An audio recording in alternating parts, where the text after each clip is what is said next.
سلامونه، وخت بخیر. ډاکټر شکیب یم. زه شخصا په ژور خفګان باور نه لرم اصلا، ځکه زه په هیڅ هغه شي باندې باور نه کوم چې له مانه ځواک اخلي، له مانه زما مثبته انرژي اخلي. زه ولې باید په هغه خبرو باور وکم چې ما بې غیرته کوي؟ زه ولې باید په هغه خبرو باور وکم چې ما ډاروي؟ زه ولې باید په هغه خبرو باور وکم چې ما ورخطا کوي؟ زه ولې باید په هغه خبرو باور وکم چې ما ته تشویش پیدا کوي؟ زه ولې باید په هغه خبرو باور وکم چې ما ته یوه بهانه پیدا کوي تر څو په ژوند کې د ژوند د سختیو سره ونه لوبېږم، تر څو په ژوند کې د ژوند د سختیو سره مخامخ نشم؟ پس زه په ژور خفګان باور نه لرم، ځکه ژور خفګان د دې لامل کیږي چې زه فکر وکم چې والا زه نه یم تنبل، بلکې ما ته یو مریضي پیدا شوی چې زه یې تنبل کړی یم. ځکه ژور خفګان د دې لامل کیږي چې زه فکر وکم چې والا زه نه یم ناکام، ځکه ما ته یوه مریضي پیدا شوې چې زه ناکام شم. زما پوښتنه دا ده چې ولې باید ما ته داسې یوه مریضي پیدا شي چې ما ناکامه کي؟ ځکه زه سست یم، ځکه زه بې ایمانه یم، ځکه زه په خدای توکل نه کوم، ځکه زه په ځان باور نه لرم، ځکه زه ځان ته په صحیح شکل کار نشم کولی. که چیرته یو بل انسان کولی شي چې ګټونکی واوسي پرته د دې چې ژور خفګان یې ونیسي، ولې زه نشم ګټونکی کیدی؟ که چیرته یو بل انسان د ستونزو سره مخ کیدی شي او د جهنم نه تیریدی شي پرته د دې چې ستونزه ولري، پرته د دې چې تشویش ولري، پرته د دې چې خفګان ولري، پرته د دې چې بېخوبۍ، زه ولې باید خفګان پیدا کړم؟ زه ولې باید تشویش ولرم؟ زه ولې باید وسواس ولرم؟ چون زه د شیطان وسوسو ته تسلیم شوی یم. زه فکر کوم هیڅ شی د ژور خفګان په نوم نشته، زه فکر کوم هیڅ شی د تشویش په نوم نشته، زه فکر کوم هیڅ شی د وسواس په نوم نشته، زه فکر کوم هیڅ شی د خوب د اختلالاتو په نوم نشته، او زه فکر کوم هیڅ شی د رواني اختلالاتو په نوم نشته، بلکې دا شیطانی وسوسې دي. کله چې شیطان وګوري چې ما په یو ځای کې تیروتنه کړې، کله چې شیطان وګوري چې زه په یو ځای کې غولېدلی یم، کله چې شیطان وګوري چې زه په یو ځای کې کمزوري لرم، د دې کمزوریو نه په استفادې ما ته رواني اختلالات پیدا کوي، د دې کمزوریو نه په استفادې ما ته وسواس کوي، د دې کمزوریو نه په استفادې ما ته تشویش پیدا کوي، د دې کمزوریو نه په استفادې ما ته ژور خفګان پیدا کوي. پس زه ولې باید ضعیف اوسم تر څو شیطان ما کې دا تیروتنې پیدا کړي او زما ژوند راته نورم راتریخ کړي؟ که چیرته ته تشویش لري د دې دپاره چې سبا ته به زه څه شی اخلم کور ته چې دوی وخوري، معنی دا ده چې پیسې نه لري. پس ته ژور خفګان نه لري، ته پیسې نه لري، او دا چې پیسې نه لري د دې دپاره باید ته کار وکړي، ته باید زحمت وباسي تر څو پیسې پیدا کړي. نو کله چې ته پیسې پیدا کړي هیڅ شی د تشویش په نوم نشته، ځکه اوس شیطان تا ته وسوسه نشي کوی، ځکه اوس ته پیسې لري، ځکه اوس شیطان تا ته نشي ویلی چې سبا ته به څه شی اخلي، څنګه به یې اخلي، کور کې به څه پخوي، ځکه ته پیسې لري. ته به شیطان ته وایي چې غلی کښېنه، پیسې را سره شته، سبا ته غوښه اخلم اولادونو ته مې چې په افتخار یې وخوري.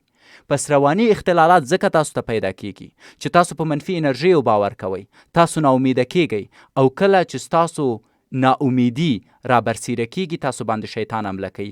هر هغه انسان چې د الله سبحانه وتعالی له درباره ناهیله کیږي په هغه شیطان حمله کوي، او د شیطان حمله همدغه وسواس دي، همدغه رواني اختلالات دي.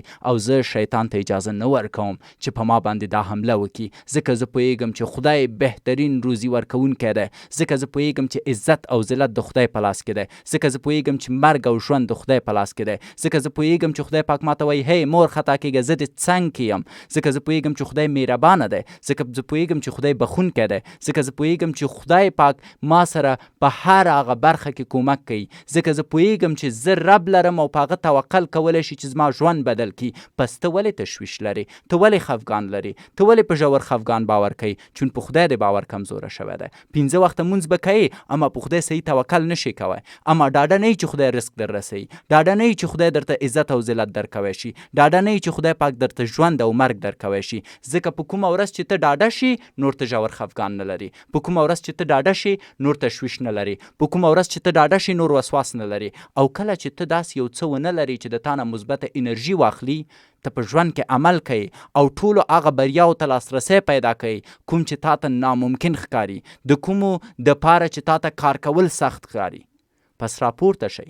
په هیڅ هغه شي باور مه کوئ چې تاسو ته منفي انرژي درکوي، په هیڅ هغه شي باور مه کوئ چې د تاسو نه ځواک اخلي، په هیڅ هغه شي باور مه کوئ چې ستاسو نه ستاسو قدرت غلا کوي. دا ډیره زیاته مهمه خبره ده، دې ته باید فوق العاده پام وکړئ. زه په خفګان باور نه لرم، ولی په خفه اوسېدو باور لرم، او دا د خدای نعمت بولم. که چیرته زه په ژوند کې خفه نه اوسم، زه نشم کولی چې د بریا لوړو پوړیو ته ورسیږم. که چیرته زه په ژوند کې د درد سره مخامخ نشم، زه نشم پخېدی. او که زه پوخ نشم، زه نشم کولی یو ښه نر اوسم. زه په خفه اوسېدو باور لرم. په کومه ورځ چې ماته کار پیدا نشي، زه خفه کېږم. او د دې کار نه پیدا کېدو خفګان ماته دا وایي چې ای کاش تا یو شخصي تجارت درلودی، نن به مجبوره نه وي چې کینې د نورو خلکو نوکري وکړي. په کومه شپه چې ما یو څوک ووهي، مثلا په ورځ کې زه یو چا ووهلم او شپې ماته خوب نه راځي، او دا خفګان دی. تاسو ته به خفګان وي، زه په ژور خفګان باور نه لرم. زه فکر کوم دا یو لنډمهاله خفګان دی او دا یو لنډمهاله نعمت دی چې خدای ماته راکړی. چې خدای پاک ماته وښودل ته بېغیرته یې، تا په خپل فیزیک کار نه دی کړی، تا ځان نه دی قوي کړی، ځکه خو هغه سړي بې ګناه ووهلې. که ته قوي وي، که تا تمرین کوو، که تا ځان جوړ کړی و، که تا خپل فیزیک جوړ کړی و، که تا خپله روح جوړه کړې وه، نو نن به ته د دې حالت سره نه مخ کېدې. پس په اصل کې ما ته رب دا ښایي چې ستا خفګان یا ستا ستونزه یا ستا درد یو نعمت دی، تر څو خپل اشتباهات جوړ کړې. زه سبا سهار وختي پورته کېږم، تمرین شروع کوم. زه سبا سهار وختي پورته کېږم، بوکس شروع کوم. زه سبا سهار وختي پورته کېږم، وشو شروع کوم.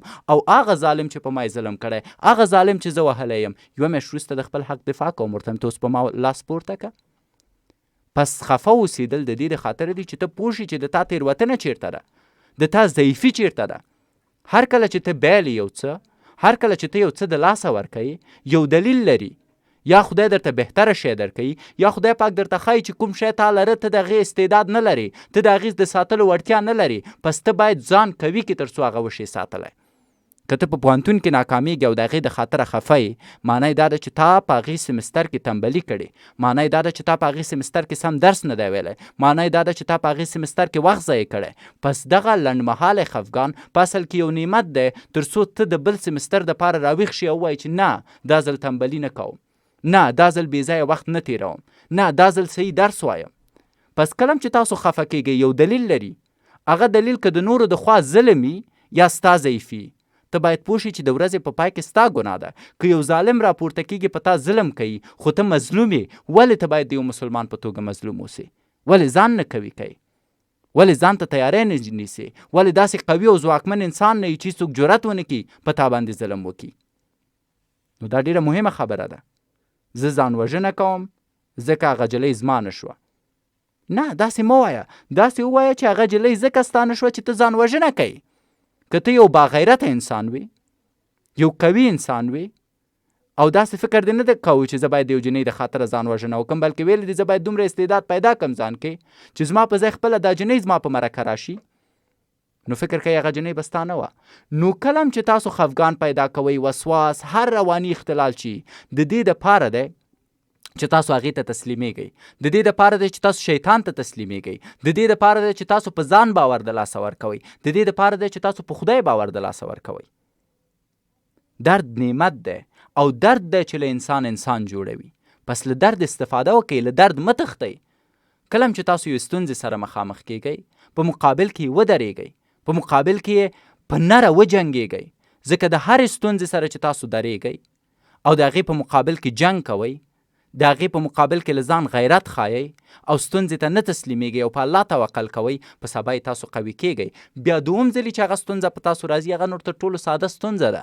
یو وخت کې چې موږ په مکتب کې وو، ما به فکر کوو چې تر ټولو سخته ورځ په نړۍ کې د امتحانو ورځ ده. خو کله چې زه پوهنتون ته راغلم، پوه شوم چې د مکتب امتحان اصلا مزخرف و.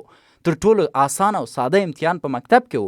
چون زه هغې امتحان نه تیر شوم، چون زه هغې امتحان سره وجنګېدم، چون ما په نیمه کې مکتب پرې نه خو مبارزه مې وکړه. کله چې پوهنتون ته راورسېدم، اوس د پوهنتون امتحان راته سخت و. خو په کومه ورځ چې پوهنتون خلاص شو، وظیفه مې شروع کړه، ما ویل چې یاره مکتب او پوهنتون تر ټولو ښه دوره وه، د خوند او د مزو دوره هغه وه، ولې زما ذهن ضعیفه و، ما صحیح آمادګي ورته نه نیوله. تر ټولو سخت خو د کار سره مخ کېدل دي. پس ژوند کې چې ته څومره مبارزه کوي او تسلیمیږي نه، هغومره تا ته ستونزې نورې بېمانا کېږي. که چیرته ته د هرې ستونزې سره په نره ودرېږې، مبارزه وکړې، مطمئن اوسه چې د ژوند په 15 کلنۍ کې ته هر څه لري، ځکه ته نه تسلیمیدونکی انسان یې. او ته باید پوه شي چې ته په مسابقه کې او ستا د ژوند ډېری شیان دې لپاره نه دي چې ورته اړتیا لري، دې لپاره دي چې نور یې لري. ته کولی شي ساده فقط یو لباس باندې ژوند وکړې، 3 وخته ډوډۍ او یو کور، اما د دومره غټ رقابت چې مونږ کوو چې ژوند په خپل ذات کې رقابت دی. که زما ملګری موټر لري زه باید ولرم، که زما ملګری ښه بنګله لري زه باید ولرم، که زما ملګری ښې پیسې ولري زه باید ولرم. نو کله چې ژوند رقابت دی، مسابقه ده، جګړه ده، څنګه توقع لرئ چې اسانه دي؟ څنګه توقع لرئ چې ورسره دی تاسو ته د یو څوک میډال درکړي پرته له دې چې وجنګېږئ؟